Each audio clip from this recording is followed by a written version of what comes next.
Welcome to First Sleep Aid, calm stories to help you unwind, learn, and fall asleep. From true crime to curious facts and thoughtful ideas, always softly spoken. Subscribe now and take a deep breath.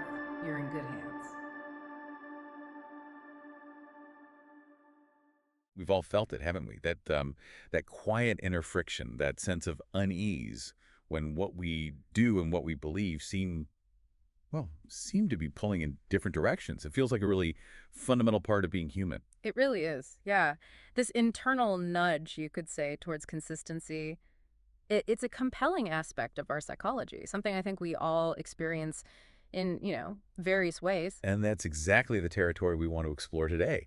Our aim is to really delve into this idea of cognitive dissonance, where it came from, how it actually functions within us, and perhaps, most importantly, how this internal tension sort of quietly shapes our lives. hmm And our guide for this exploration, our source material, it thoughtfully examines the history and the workings of this fascinating psychological phenomenon. Okay, so let's start at the beginning then.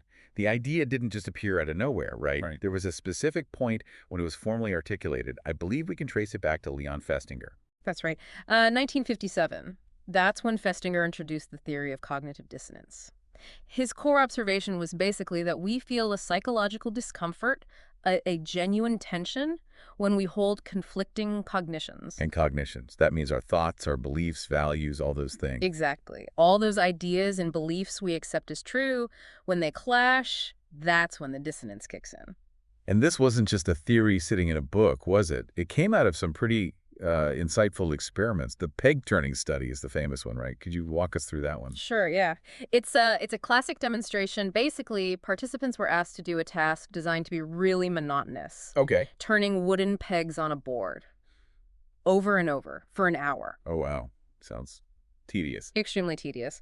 Then, after this rather unexciting activity, they were asked to do something quite different. Tell the next participant that the task was actually enjoyable, fun even. Okay, a little white lie. Right. But here's the key part. Some were offered just $1 for doing this. Just a dollar.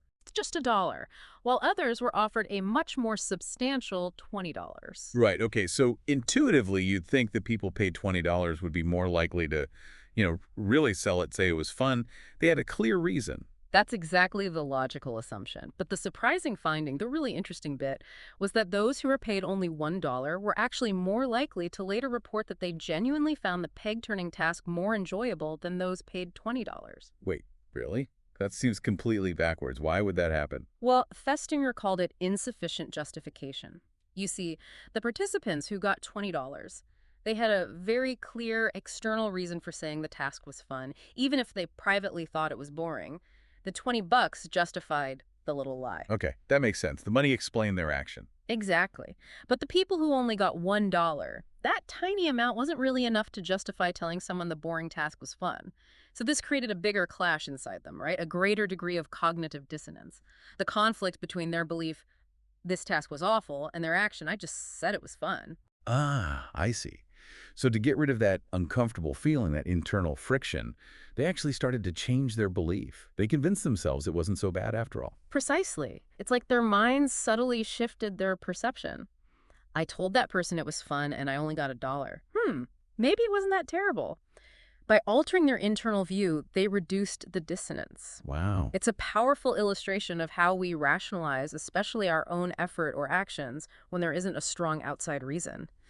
The less external reward, the more we seem to need internal justification to avoid feeling, well, foolish or inconsistent. That really highlights how deeply motivated we are to have our actions and beliefs feel like they're in sync. So when this dissonance pops up, what are the main ways we try to, fix it? How do we resolve that conflict? Well, the source material generally points to three main strategies for reducing dissonance. The first, like we just saw with the PEG experiment, is changing our beliefs or attitudes to align better with our behavior. Okay, shifting the thought to match the action. Right. If we've done something that goes against what we believe, we might adjust the belief itself to create that sense of harmony. Makes sense. And the second way? The second is basically the opposite, changing our behavior to match our beliefs. If we hold a strong value or belief and our actions aren't lining up, we might change what we do. Like if someone, So, to reduce that discomfort, they might add new thoughts. Things like, well, it helps me manage stress, and stress is really bad for you too, or my grandpa smoked all his life and lived to 90.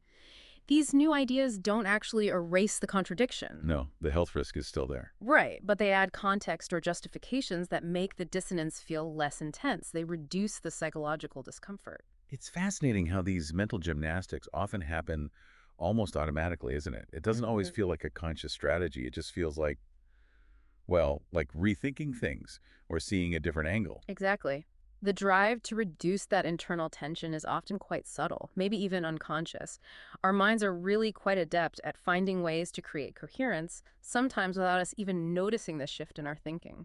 So this isn't just some abstract psychological principle then. It clearly has real-world effects, impacts on different parts of our lives. Let's think about, say, consumer behavior. How does it show up there? Oh, definitely. In consumer behavior, cognitive dissonance is very common, especially after making big purchases. Think about buyer's remorse. Right, you buy a new car or maybe a fancy gadget, and then you start wondering, did I make the right call? Was it worth the money? Precisely. That feeling of unease is dissonance.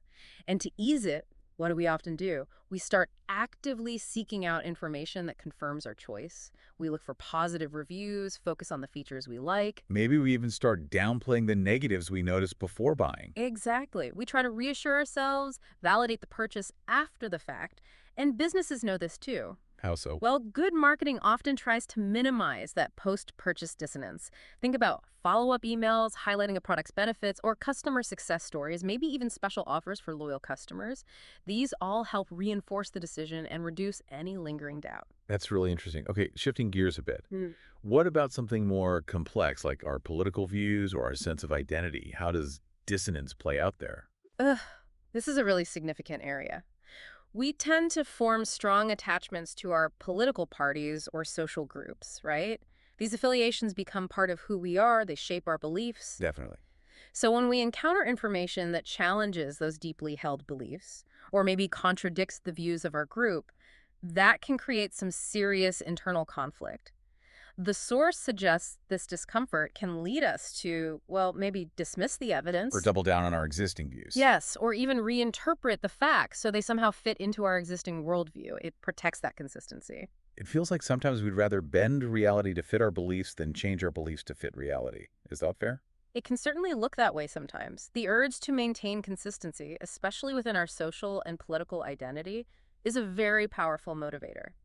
It helps explain why people can hold on to certain beliefs so firmly, even when faced with strong counterarguments. And it's not just big political things, right? Yeah. It affects our everyday moral judgments, too. The example in the text about seeing someone in need, that felt very relatable. Yes, that's a great everyday example. If you see yourself as a kind, compassionate person, Which most of us probably do. right, but then you walk past someone clearly homeless or asking for help, and you don't do anything, that creates a clash, doesn't it? Your self-image versus your action. Yeah, feels uncomfortable. So, to resolve that dissonance and keep seeing yourself as a kind person, you might start rationalizing, I was in a rush, or they probably weren't really in need anyway, or someone else will help them. Those little stories we tell ourselves. Exactly. Those justifications protect our positive self-image even when our behavior didn't quite match it in that moment. It's like our minds are constantly working to make our personal narrative coherent. A coherent story about who we are and how we act. That makes a lot of sense. We really do seem to seek that consistent sense of self. Dissonance pops up when the different parts of our story don't quite mesh. Now, cognitive dissonance theory has obviously been hugely influential. But it's not the only explanation out there, is it? The text mentions some alternative ideas. That's right, it hasn't gone unchallenged. The source briefly touches on a couple of competing theories. One is called impression management theory. Impression management. Yeah, it suggests that maybe, in that PEG experiment, for instance, people weren't changing their internal attitudes so much as just wanting to appear consistent to the experimenters. They said they enjoyed the task because they'd already told the next person it was fun, and they didn't want to look contradictory. So it's about managing how others see you, not managing your internal state. That's the core idea, yes. And another alternative is self-perception theory. Okay, what's that one? Self-perception theory suggests We sometimes figure out our own attitudes by looking at our own behavior, almost like an outside observer. So instead of dissonance causing a belief change, we observe ourselves. I said the task was fun for only $1, and then we infer our attitude from that. I guess I mustn't have hated it that much then. So more like inferring attitude from action rather than changing attitude because of conflicting action. Exactly. It's a more observational perspective on how we understand our own internal states. Interesting alternatives. But the source indicates that despite these, cognitive dissonance theory still holds a lot of weight. Yes, definitely. While those critiques and alternatives are important, cognitive dissonance remains widely supported. Its ability to explain such a broad range of human thoughts and actions, from simple choices to really complex belief systems, gives it significant explanatory power. It just seems to fit a lot of situations. One really interesting nuance that the text brings up is culture. Does dissonance work the same way everywhere? That's a really important point. Culture likely plays a role. In more collectivist cultures, where group harmony and fitting in are often prioritized over individual consistency. Right, compared to more individualistic cultures. Exactly. In those collectivist settings, how people experience and resolve dissonance might look different. For example, maybe publicly agreeing with the group, even if you privately disagree, causes less dissonance than openly challenging the group norm. The resolution might prioritize social harmony over pure internal consistency. That makes total sense. The definition of self and its connection to the group really varies, doesn't it? It does. So what feels like a consistent or comfortable state might be shaped by those underlying cultural values. It's fascinating to think this fundamental human experience might be navigated differently depending on our cultural context.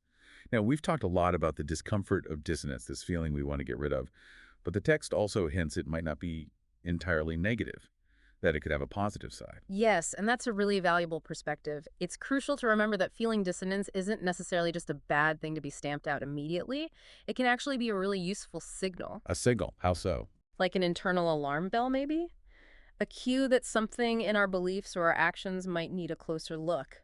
That feeling of unease can actually prompt us to reevaluate things, to really consider if our behaviors align with our deeper values, with the kind of person we want to be. So that inner friction could actually be a catalyst, a push towards growth or greater self-awareness. Precisely. If we lean into it, if we acknowledge the dissonance instead of just immediately rationalizing it away, it creates an opportunity for more honest self-reflection, for understanding our own values more clearly, and maybe ultimately for making more conscious choices that feel more genuinely aligned with who we are. It's almost like that little internal conflict is trying to guide us gently towards more integrity. That's a lovely way to put it. And maybe, too, in our incredibly complex world where we're bombarded with conflicting information and different viewpoints, maybe learning to just sit with a certain amount of dissonance is a skill in itself. Instead of rushing to resolve everything immediately, Right, allowing ourselves to hold nuance, to recognize that things aren't always black and white, being comfortable saying, I'm still figuring this out, or I don't know the answer yet, or my thinking on this is still evolving.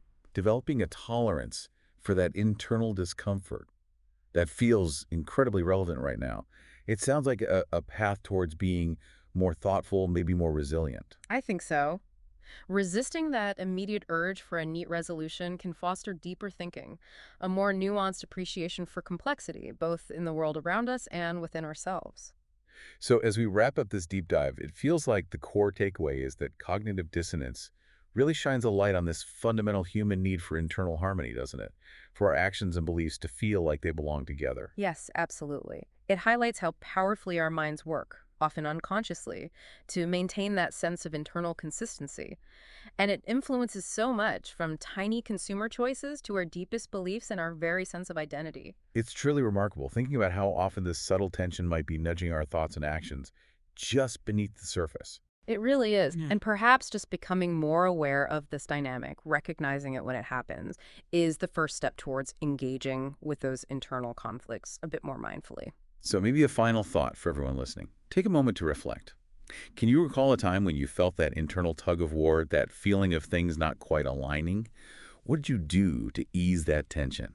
And maybe, just maybe, what might that response reveal about your own underlying values and beliefs? It's certainly something worth pondering.